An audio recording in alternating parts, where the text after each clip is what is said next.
안녕하세요. 인덱스학원 조재용 선생님입니다. 이번 영상은 3학년들 우리 문법 수업했던 관계대명사 관련 영상입니다. 수업 시간에 학생들이 잘 알고 있어서 선생님과 함께 구두로 각 중요한 것들을 조금 확인을 했었는데요. 문제를 풀 때 보니까 그래도 한번 정리가 필요한 것 같아서 선생님 일단 칠판에 정리를 좀 했습니다.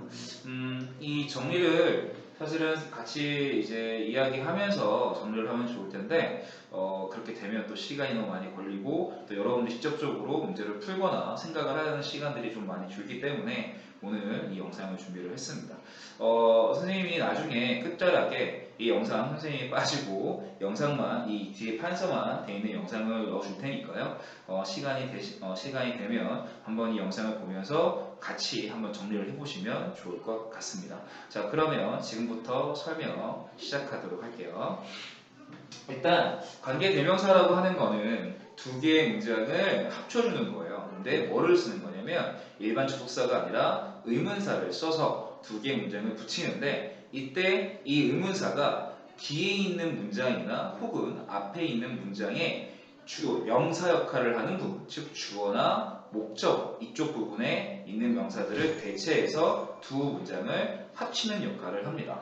그래서 관계 대명사라고 하는데요. 여기서는 이제 각각의 관계 대명사가 어떻게 나오고 어떤 특징들이 있고 또 문제를 풀 때 어떤 것들을 신경을 써야 되는지에 포커싱을 줬기 때문에 영작하는 거나 이런 것들은 문제집을 풀면서 여러분들이 좀 신경을 써주시면 좋을 것 같고요. 지금 이 영상은 이제 여러분들이 실제로 문제를 풀 때 어떤 부분들을 좀 집중적으로 신경을 써야 되는지에 대한 설명이라고 보시면 좋을 것 같습니다. 자, 그러면 한번 보도록 할게요. 자, 일단 우리가 관계대명사의 종류에 대한 거는 이야기를 했었어요. 그래서 여기 언급되어 있는 것처럼 주격, 그리고 소유격, 목적격, 관계대명사가 있다고 이야기를 했었죠. 우리가 수업 시간에 구두로 한번 다 정리를 했던 내용들입니다. 그래서 who, which, that이 있고요. 소유격은 whose, whom, which는 두 가지 형태가 있고 그리고 이제 which가 있고요. that은 소유격 형태가 없습니다. 자, 그래서 이런 이제 관계대명사의 종류가 있는데 who 같은 경우는 앞에 있는 선행사가 사람일 때 올 수 있는 경우죠. which는 사물 혹은 동물이에요. 그래서 이걸 정확하게 판단해줄 필요성이 있고요. 자, that은 사람과 사물, 동물이 같이 있을 때입니다. 그래서 쉽게 말하면 who는 앞에 선행사라는 게 존재를 하는데 이 앞에 있는 명사가 사람을 언급한다. 그러면 who가 들어오는 거죠. 자, 반대로 앞에 있는 선행사가 사물 혹은 동물을 언급한다. 그러면 which를 쓰면 되는 거예요. 그런데 앞에 있는 선행사가 사람도 있고 동물도 있어서 이게 어떤 게 맞는지 모르겠다 싶으면 that을 갖다 쓰면 됩니다. 다시 말하면 that은 모든 거에다 쓸 수 있는 녀석이에요. 그러다 보니까 학교 시험에서는 that을 쓰게 되면 너무 문제가 좀 쉬워지는 성향이 없지 않아 있기 때문에 정확하게 어떤 관계대명사를 써라 라고 하는 문제들이 출제가 되는 경우도 있으니까 여러분들 그냥 나는 모르겠고 that이 다 가능하니까 that만 써야지 하는 것보다는 지금 선생님이 정리해준 것처럼 정확하게 어떨 때 어떤 관계대명사를 쓰는지를 일단 판단해 주시면 좋을 것 같습니다. 자, 그러면 이제 이 앞에 있는 선행사에 따라서 who나 which나 that이 온다는 거를 선생님이 이야기를 해줬잖아요. 그러면 선행사에 대한 얘기를 조금 한번 해볼게요. 자, 선행사는 일단은 일반 명사만 가능해요. 즉 대명사는 선행사라고 보지 않습니다. me나 them이나 her나 이런 이제 인칭 대명사들은 우리가 선행사로 보지 않기 때문에 여러 가끔 이제 명사로만 알고 있다 보니까 이제 이런 대명사들도 선행사로 올 수 있다고 생각하는 경우가 있는 것 같아요. 근데 그렇지 않아요. 그래서 선행사는 일반 명사만 가능하지 대명사는 절대 불가능하다라는 거 알고 계시면 좋을 것 같고요. 선생님이 여기 체크했습니다. 대명사는 절대 되지 않는다. 그죠? 일반 명사만 된다라고 하는 거 신경 써주시면 좋을 것 같습니다. 그리고 이제 형태들이 좀 있는데요. 여기 수업 시간에 얘기했어요. who, which, that이 있고 목적격 자리에 오는 것들 중에 whom, which, that이 그대로 오는데 우리가 이제 목적격 관계 대명사에 선생님 보면 가로 표시를 이렇게 지금 해놨을 거예요. 여기 m까지도. 그래서 이거는 왜 그러냐면 여기는 목적격 관계 대명사 whom 혹은 am, 여기 which, that은 모두가 생략이 가능합니다. 그래서 관계대명사 문제가 나올 때 생략 관련된 문제가 꼭 한두 문제가 출제가 되거든요. 그러면 목적격 관계대명사를 이제 알고 계시면 좋을 것 같고요. 그러면 이제 목적격이라고 하는 거 이제 이렇게 나와 있는 상태에 문제를 풀 때 조금 신경을 써야 되는 것들은 나중에 얘기하도록 하겠습니다. 자, 그리고 마지막으로 소유격에 대한 얘기를 좀 해볼게요. 자, 학교에서 소유격에 대한 문제는 선생님도 이제 많이 보지는 못했어요. 하지만 그렇다고 우리가 이걸 쉽게 간과할 수는 없겠죠. 적어도 소유격의 형태, 그리고 어떨 때 소유격이 오는지에 대한 형태도 좀 알고 계셔야 되는데, 여기 보면 소유격, who는 whose가 오고요. 위치는 지금 whose하고 ofwh라고 선생님이 두 개를 써놨어요. 근데 최근 책들은 ofwh를 거의 언급하지 않고 whose를 주로 씁니다. 이제 그 이유는 소유격이라고 하는 형태를 정확히 알고 있으면 좋을 것 같아요. 우리가 소유격을 나타낼 때 사람을 나타내는 소유격이 있고 사물을 나타내는 소유격이 있죠. 예를 들면 강아지의 꼬리 하게 되면 a dog's tail 이런 식으로 많이 쓰죠. 근데 우리가 책의 제목을 얘기할 때는 book's title이라고 하지 않죠. The title of the book 이라는 표현을 씁니다. 그래서 이런 차이가 있어요. 그래서 이 두 가지가 가능한 이유는 우리 아까 위치는 선행사가 동물 아니면 사물이 온다고 이야기를 했었죠. 그래서 동물이 오게 되면 생명체가 되기 때문에 이 사람이 쓰이는 후주가 그대로 내려올 수가 있는 거예요. 그럼 반면에 사물일 때는 이제 of which를 쓰는 게 맞는데 영어 자체는 아무래도 간단하게 이야기하는 거를 좀 많이 추구하는 편이기도 하거든요. 특히나 문법에서는. 그러다 보니까 이제 of which가 많이 쓰이지 않는 경우가 많습니다. 단 학교 선생님들의 성향이나 아니면 또 문법을 또 좋아하시는 분들에 따라서는 3학년 때 이 of which에 대한 언급이 나오는 경우도 종종 있기 때문에 일단 여러분들은 이런 게 있다 정도만 알고 있으면 좋을 것 같고요. 혹시나 학교에서 언급을 했을 때 이런 부분들은 조금 더 신경을 써주셔서 공부해 주시면 좋을 것 같아요. 자, 일단은 선생님이 이제 여기 위에 있는 who하고 that하고 이제 이 세 가지 주격, 소유격, 목적격 관계 대명사에 대한 얘기를 했는데, 자, 우리 관계 대명사는 이제 요 밑에 보면은 하나가 더 있죠. 그래서 what이라는 관계 대명사가 하나 더 있습니다. 자, 우리가 관계 대명사라고 이야기를 했을 때 보통은 하는 역할은 명사 역할이지 않을까라는 생각을 하겠죠. 하지만 여기 보시면 선생님이 who하고 which하고 that을 묶어서 이게 뭐라고 해놨어요? 형용사 절이라고 해놨습니다. 여러분도 잘 알고 있겠지만 이 뒤에 오는 문장들이 앞에 있는 선행사를 도와주잖아요. 그죠? 그래서 나는 벤치에 앉아있는 소년을 안다 라고 했을 때 뒤에 있는 문장이 앞에 있는 소년을 꾸며주는 것처럼 즉 형용사 같은 역할을 하게 됩니다. 그래서 사실은 관계대명사라는 이름이지만 who하고 which하고 that이 들어가 있는 이 모든 이 영역들은 다 형용사절로 쓰이게 되어 있어요. 하지만 이 what은 명사절로 쓰이게 됩니다. 그래서 우리가 명사라고 하면 문장 내에서 주어, 목적어, 보어 이렇게 세 가지로 쓰이게 되죠. 그래서 그렇게 쓰이게 됩니다. 그리고 이 what이라고 하는 녀석은 여기 써놨습니다. The things that이라고 하는 표현으로 바꿔 쓸 수 있고요. 이거는 중학교에서도 대체 문제로 많이 출제가 되기 때문에 꼭 기억을 해주시는 게 꼭 기억을 해주셔야 됩니다. 자, 그럼 일단은 선생님이 관계 대명사가 어떤 것들이 있는지에 대한 설명을 좀 해줬어요. 자, 그러면 지금부터는 관계 대명사가 어떤 식으로 전개가 돼서 어디에 대한 문제 포인트들이 나는지를 한번 이제 언급해 줄 텐데요. 자, 여기 위쪽에 보게 되면 선생님이 주격 관계 대명사는 선행사가 있고 주격 관계 대명사가 온 다음에 뭐가 오느냐? 무조건 동사가 와야 됩니다. 그래서 선행사를 중심으로 1차적으로 앞에 어떤 선행사가 있는지 판단을 한 다음에 그 뒤에 선행사 뒤에 관계 대명사 뒤에 동사가 있는지 아니면 주어가 있는지 아니면 일반 명사가 있는지 이거를 판단할 수 있으면 사실은 이게 주격이냐 소유격이냐 목적격이냐를 판단하기에는 그렇게 힘들지는 않습니다. 물론 연습을 많이 하고 또 훈련을 많이 해야지 쉬워지는 거지 선생님 수업을 듣고 그냥 이런가 보다 라고 생각만 한다 그러면 사실은 바로 문제 풀 때 적용하기는 힘들어요. 그래서 연습하면 누구든지 맞출 수 있는 파트이기 때문에 여러분들 집중도가 정말로 많이 필요합니다. 자, 그래서 일단은 주격 관계대명사의 문제 형태가 언급이 됐죠. 그래서 이 동사 자리에 많이 포커스가 들어간다는 거를 알고 있으면 좋을 것 같고요. 자, 소유격 같은 경우는 앞에 선행사가 오고 소유격 관계대명사가 오는데 여기가 포인트예요. 일반 명사가 옵니다. 예를 들면 예를 하나 들어볼게요.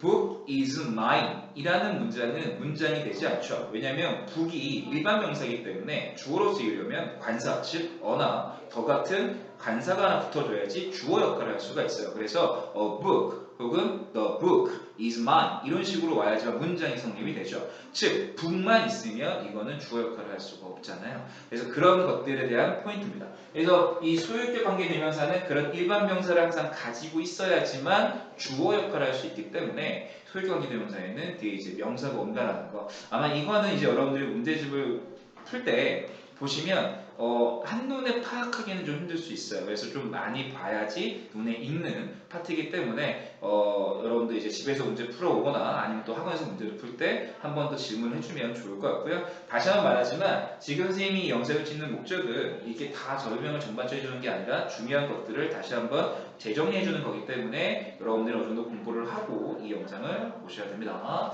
자, 그 다음에 목적격 관계대명사에서의 이제 문제 패턴이에요. 전개 사항인데, 자, 선행사가 오고 목적 관계대명사가 오면 이 뒤에는 무조건 주어가 오는데요. 이때는 이제 사람 이름이나 혹은 대명사가 오는 경우가 일반적이죠. 그래서 그런 걸 알고 좋을 것 같고요. 자, 이렇게 하나만 끝나면 좋은데 이 목적격 관계대명사는 두 가지 패턴이 더 있어요. 왜냐하면 우리가 목적어라고 하는 거는 동사 뒤에 쓰이기도 하지만 전치사 뒤에 쓰이기도 하죠. 그러다 보니까 똑같은 형태예요. 앞에 선행사 오고 목적격 관계대명사가 오고 주어 동사가 오는데 맨 뒤에가 전치사로 끝나는 경우가 있습니다. 그러면 여기 있는 선행사는 목적어 역할을 하는 게 아니라 일반 목적 동사 뒤에 오는 목적 역할을 하는 게 아니라 전치사 뒤에 오는 목적어 역할을 한다는 거예요. 그래서 이 포인트를 알아주시면 좋을 것 같고요. 자, 세 번째 포인트는 여기 뒤에 있던 전치사가 이 앞쪽으로 가는 상황입니다.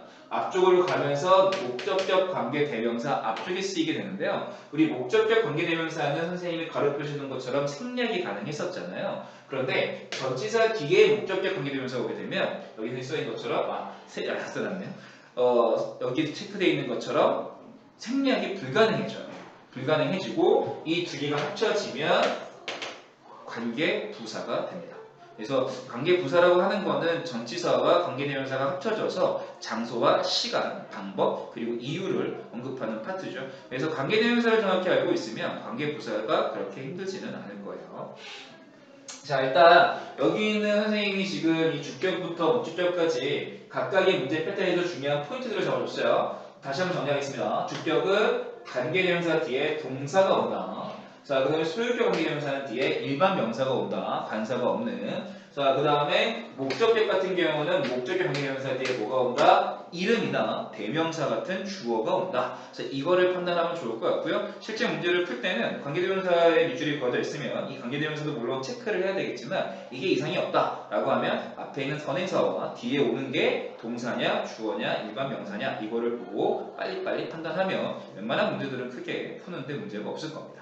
자, 그럼 이제 이걸 가지고 우리가 관계대명사가 주격이냐, 소유격, 목적격이냐 이런 걸 물어봤다 한다면 이제 이거는 한 단계 더 올라갈 필요가 있겠죠. 이제 그런 문제를 내기 위해서 우리가 알아야 되는 게 바로 여기 나와 있는 이 뒤에 오는 문장의 형태입니다. 아까 선생님이 이쪽에 관계부사를 잠깐 언급을 했었어요. 자, 이 보통 관계대명사 자체를 물어보는 문제는 이런 쪽 패턴들이 많이 나는데 이제 관계대명사냐 아니면 관계부사냐라는 거를 비교를 할 때는 뒤에 오는 문장을 갖고 판단을 합니다. 그래서 뒤에 오는 문장이 불완전하냐, 즉 주어가 없거나 목적어가 없거나 아니면 뭐가 없거나 이런 거 이제 없으면 불완전해지겠죠? 그러면 관계대명사 그게 아니라 주어도 있고 목적어도 있고 있을 거 다 있다. 근데 앞에 관계대명사 같은 게 있다. 그러면 걔들은 관계부사가 되겠죠.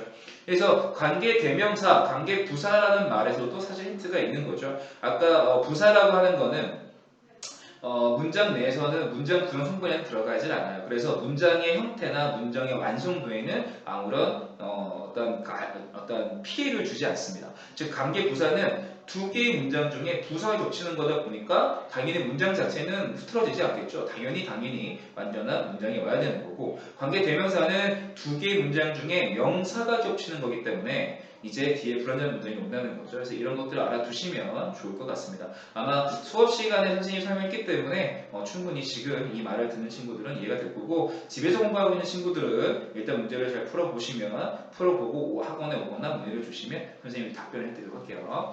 자, 그 다음에 이제 what과 대세 대한 설명을 좀 이제 마지막으로 하고 마무리 좀 지으려고 하는데요. 일단은 what을 좀 보도록 하겠습니다. 자, what은 여기 보면 선생님이 명사절이라고 이제 이야기를 해놨고요. 명사절은 아무래도 주어와 목적어와 보호로 들어가는 상황인데 선생님이 예문 두 가지를 다 써놨어요. 여기 보시게 되면 What I want is your money입니다. 그래서 내가 원하는 것은 너의 돈이야 라고 해서 이만큼이 지금 주어 역할을 하고 있죠. 그리고 앞에 어디에 와 있냐면 문장의 맨 앞에 와 있어요. 관계대명사는 선행사라는 것을 항상 꾸며주는 역할을 해야 되기 때문에 문장 맨 앞에 올 수가 없죠. 그래서 관계대명사 중에 문장 맨 앞에 올 수 있는 녀석은 what밖에 없습니다. 그래서 그걸 참고해 주시면 좋을 것 같고요. 자, 그리고 이 문장을 좀 봐주시면 좋을 것 같습니다. 자, he tells me what he has요. 그는 나에게 그가 무엇을 가지고 있는지를 이야기해준다 라는 표현이죠. 자, 그때 자 보세요. what이 있고 앞에 me라는 대명사가 있습니다. 아까 선생님이 이쪽에서 대명사는 선행사 역할을 할 수 없다라고 이야기를 했었죠. 그렇기 때문에 이 문장은 오류가 없는 거예요. 근데 이제 단순히 선행사가 명사라고 이해를 하고 있는 친구들은 선생님 여기 와라펜 이라는 명사가 있는데 이거 잘못된 거 아닌가요? 라는 질문을 할 때가 있거든요. 근데 그거는 아니 잘못된 게 아니라 미는 우리가 선행사를 보지 않기 때문에 가능하다라는 거를 알고 계시면 좋을 것 같습니다. 그래서 여기를 이제 포인트로 해서 문제로 가끔 출제가 되니까 알고 계시면 좋을 것 같아요. 자, 그래서 일단 선생님이 관계대명사에 대한 모든 설명을 이제 관계대명사에서 나오는 문제 패턴에 대한 설명들을 1차적으로 일단 끝내줬고요. 자, 마지막으로 이제 항상 관계대명사는 사실은 공부를 하다 보면 집중해서 하다 보면 문제들이 항상 똑같이 거의 나오거든요. 그리고 암기할 것도 있고 그래서 사실 이쪽은 암기라는 것보다는 하다 보면 자연스럽게 알게 되는 경우가 좀 더 많아요. 그런데 지금 이쪽에 선생님이 정리해놓은 댐만 써야 하는 경우라고 하는 게 있는데 얘 같은 경우는 이제 꼭 암기를 좀 해줘야 되는 상황입니다. 자, 댐만 써야 되는 경우로는 대시라는 단어가 가지는 의미를 좀 봐주면 좋을 것 같은데요. 대시를 우리가 이렇게 보통 가르칠 때 불특정 대다수를 가르칠 수가 있겠죠. 너 저기 좀 봐봐 하고 할 수 있잖아요. 반대로 뭔가를 강조할 때도 쓸 수 있는 표현이기도 해요. 예를 들면 야 저거 좀 봐봐 막 이런 식으로 할 수도 있다는 거죠. 물론 선생님이 이제 이해를 돕기 위해서 약간의 이제 가미를 하는 것도 있는데 일단 그런 쪽의 뉘앙스가 있다는 거를 좀 생각을 해줬으면 좋겠어요. 왜 그러냐면 이 댐만 써야 되는 경우는 불특정 대다수를 언급할 때, 즉 사람도 아니고 사물도 아니고 동물도 아니고 그냥 다 있거나 뭔지 모를 때는 댐만 써야 된다고 생각하시면 돼요. 무슨 말인지 이해가 되죠? 그러니까 사람도 아니고 사물도 아니고 동물도 아니야. 그럼 뭐예요? 대 쓰는 거예요. 일단은 자, 두 번째는 뭘 써도 되는지 다 알아요. 사물 다 있어. 근데 이거를 강조를 할 때 씁니다. 유일하거나 똑같거나 아니면 강조를 더 해준다던가 아니면 하나밖에 없다던가 아니면 여러 개 중에 특정 한 개에 대해서 임팩트를 준다던가 이럴 때 대세 씁니다. 그래서 요 카테고리로 조금 정리를 해서 여러분들 정리를 해주시면 아마 조금 더 도움이 될 거라고 생각이 듭니다. 그리고 사실 대시라고 하는 녀석은 관계대명사에서 웬만한 곳에 다 들어갈 수 있어요. 뭐 여기도 대 들어갈 수 있고요. 그죠? 여기도 대 들어갑니다. 당연히 여기도 대시 들어갑니다. 여기도 대시 들어가요. 그죠? 그래서 대는 사실은 다 쓸 수 있어요. 그래서 사실은 문제의 풀이나 이런 어떤 문법 문제가 아니라 말을 할 때는 사실은 대를 쓰면 되겠죠. 굉장히 편하니까. 근데 대를 쓰면 안 되는 경우가 딱 두 케이스가 있어요. 그게 바로 뭐냐면 전치사 D. 아까 선생님 여기서 언급했었죠. 전치사 D에 오는 목적격 관계대명사는 생략할 수 없다. 자, 그 다음에 계속적 용법이라는 게 있어요. 사실 이제 용법이라는 말이 있는데 선생님은 이제 이 용법이라는 설명을 이제 막 꼭 알아야 된다는 식의 설명하는 거를 이제 하지는 않아요. 왜냐하면 더 헷갈릴 수 있기 때문에 그냥 관계대명사라는 형태는 앞에 있는 선행사를 꾸며줄 때 쉼표, 즉 선행사 뒤에 쉼표가 있는 경우가 있고요. 선행사 뒤에 쉼표가 없는 경우가 있어요. 근데 없는 경우에는 뭐 아무거나 막 써도 상관없고 생략만 하면 돼요. 근데 쉼표가 있는 상태에서 대시 들어오게 되면 그 대는 쓰면 안 돼요. 무슨 말인지 아시죠? 지금 선생님이 하는 말은 문제지에 있을 거고 문제지에 보게 되면 쉼표 뒤에는 쉽게 말하면 쉼표 뒤에는 대시 오면 안 되는 거예요. what도 안 됩니다. 그래서 이 부분들을 잘 기억해 주시면 좋을 것 같습니다. 수업을 한 상태에서 여러분들이 잘 알고 있었기 때문에 사실은 선생님이 그날 이제 수업 마지막 날 한번 정리를 해줄게 라고 이제 이야기했었죠. 일단 이 칠판 한번 보시면서 여러분들 노트에다가 한번 정리를 해보시면 좋을 것 같고 아무래도 선생님이 문제 어떤 정리된 거를 주면 좋겠지만 여러분들이 이제 박스를 만들어서 한 번씩 차근차근 각각의 선행사가 각각의 관계대명사가 어떤 선행사를 만나서 어떻게 바뀌고 또 소유격 관계대명사는 또 어떤 식의 특징이 있고 뒤에는 뭐가 있고 각 대는 또 어떨 때 오고 어땠으면 안 되고 와서 어떤 특징이 있는지를 한번 보면서 같이 한번 정리를 해주는 게 여러분들이 좀 더 도움이 될 것 같습니다. 아마 정리하는데 한 10분, 15분이면 충분할 거예요. 그래서 선생님 영상 보면서 같이 해도 되고요. 아니면 이 영상 이제 뒷부분 선생님이 빠져줄 테니까 보면서 한번 정리를 해보시면 좋을 것 같습니다. 일단 수업은 여기까지, 정리 수업은 여기까지 하도록 하겠고요. 다음 또 수업 진행한 이후에 또 여러분들한테 도움될 만한 영상 찍어서 또 영상에서 만나도록 하겠습니다. 감사합니다.